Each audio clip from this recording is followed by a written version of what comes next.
population bi de manière générale prise de conscience bi foofu la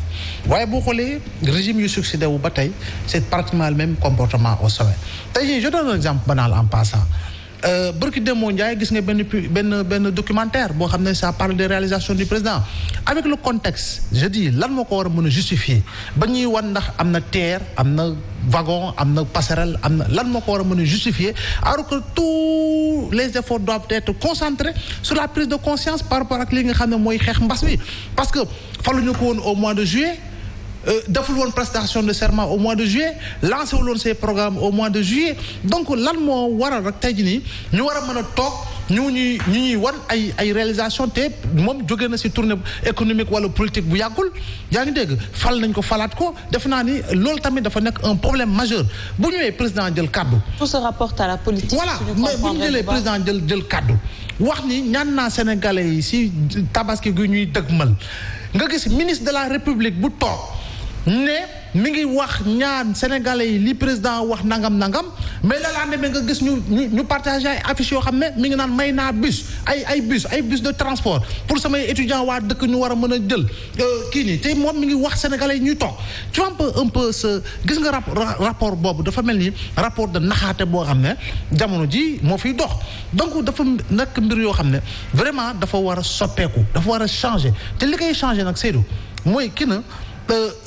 buñ la dénkee mbir nga war a liggéey nga wàññi lii nga xam ne moo di la pratique politique politicienne tey ji bu fekkee ne yow lépp lu ngay def mooy naka laay defaree samay image pour mbooloo topp ma naka laay defaree samay image pour conserver samay poste naka laay defaree samay image pour nangam mais les choses n'avanceront pas dañ la dénk mbir parmi 16 millions de Sénégalais Seydou Bamba yow ñu tànn la yow ne la da ngaa nekk ministre mbaa directeur général mbaa leneen ak leneen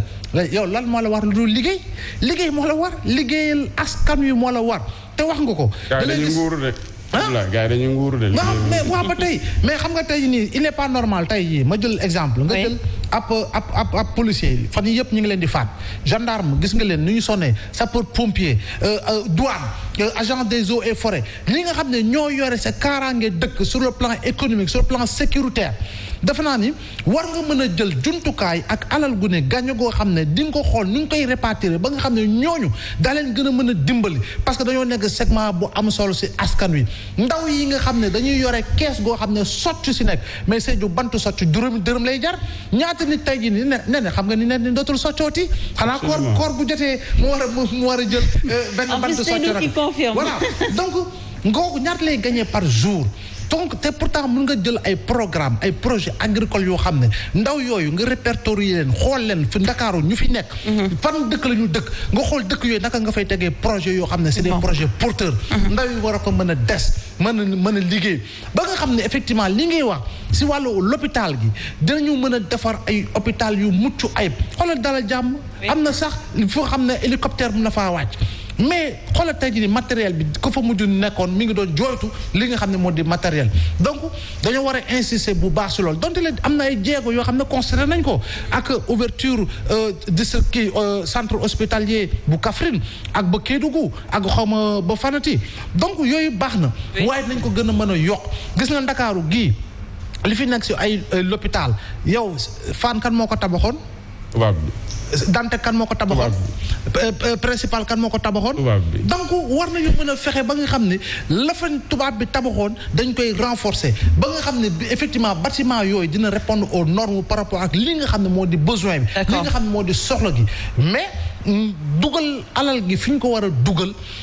jox ko ñu ngi ko war a jox am na ay postes yoo xam ne sax Seydou dañoo war a def appel à candidature absolument ñoo xam ne ñoom dañ koy def ñu mën leen tànn ñu jox leen ko ñu war a mën a liggéey waaye bu fekkee ne lépp pourtant mu ngi woon ci assise nationale recommandation assise nationale Dakar Dem Dikk vous avez vu la bêtise que le DG a commis voilà mu nga donc bu fekkee ne lépp nag dañ ko bëgg def politique politicienne xool naka laay conserver K17 naka laay jëlee defe naa ni Sénégal du mën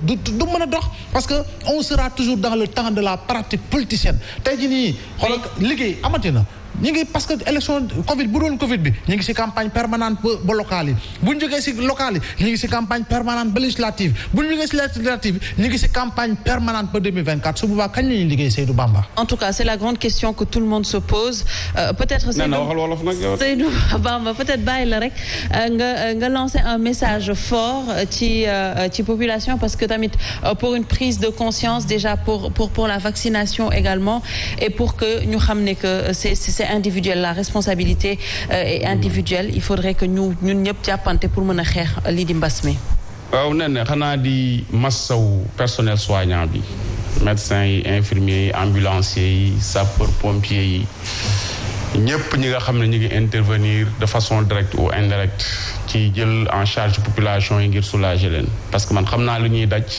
dama cee bëri ay xarit ak ay mbokk ak ay wëllëre maa ngi leen di massawu di leen ñaanal suñu borom jàppale leen ci mission bi te xam ne seen bopp lañ koy defal ndax ku ci yàlla fay bu ëllëgee di nga gën a sant li ci des mooy di soññ pouvoir ñi nga xam ne ñoo yor pouvoir public yi aussi ñu bàyyi xel population bi xam nga ne ñu ngi wax toujours di soññu gars yi pour ñu takk masque ñu jël ay gel mais ku amul loo lekk doo takk masque doo jënd masque ça peut être compliqué doo wut gel gis nga liñ defoon ci première vague bi liñ defoon ci ay effort état bi du war naa jéem lu ko nuru wala lu ko ëpp ndax liñ ci defoon yépp léegi lañ ko gën a soxla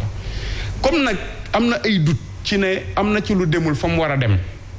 pour rectifier le tir mettre en confiance les populations mooy dañ war a def effort triplé lañ defoon nañ ko jéem ndax aussi xam nga yow naan état mënul nangam loolu umpule ko la état na muy def ba lever ay fonds na muy def ba lijjanti ko ñoom xam nañ volonté politique rek la laaj kon nañ bàyyi xel population bi nañ ñëw au secours des populations bu ñu leen bàyyee seen bopp nit ki nag bu dee yàlla dafa dogal li muy teddee ci jaxasoo ak wëndeelu la koy wute mënoo ko tere boo ko teree rek mën ngaa yee fitna nañ leen bàyyi ñu liggéey waaye nañ leen accompagner ñoom itam ku ci nekk ci sa conscience individuelle xam nga nag ne nit demal ñàkku ci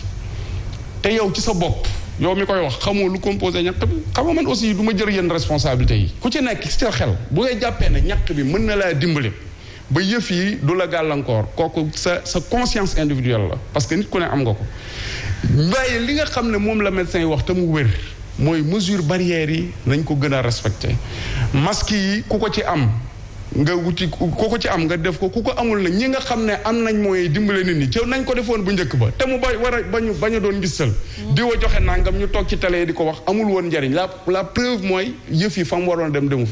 te ki nga xam ne moo jiite réew mi itam mu jël ay responsabilités am xam ne am réew la jiite ay nit a fi nekk ñu ngi jànkoonteeg ay jafe-jafe ca jafe-jafe yu ko gën a néew jaar na fi mu jàppale leen kon tey jii na wëlbatiku jàppale leen lu ëpp lam leen jàppale woon ndax loolu lañ ko fi bàyyee di ñaan nag suñ borom dimbale ñu ba nga xam ne màggal gii ñu dëlmal suñ borom gën a wàccikaay waaye ñu xam ne it bu doon am 15 000 cas par jour it murid dañuy màggal yi loolu moom na ko gars yi ñëpp xam nañ ñaan nag mu wàcc waaye murid yi moom kenn mënu leen a tee sant la Serigne Touba suñ borom kon nag ne maa ngi lay sant di sant Abdoulaye ci jataay bi di sant li ngeen ma dalal di jégguli nag géej gi ndax xam nga yitte yeeg jamono jéeg liggéey bi moo ko waral.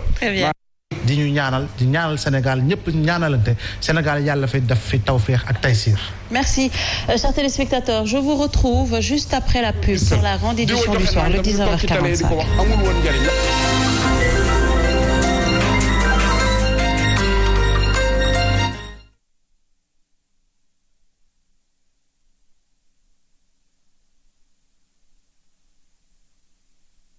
ndax da ngeen namm togg ba saf sap rafet lool ci melokaan bu sell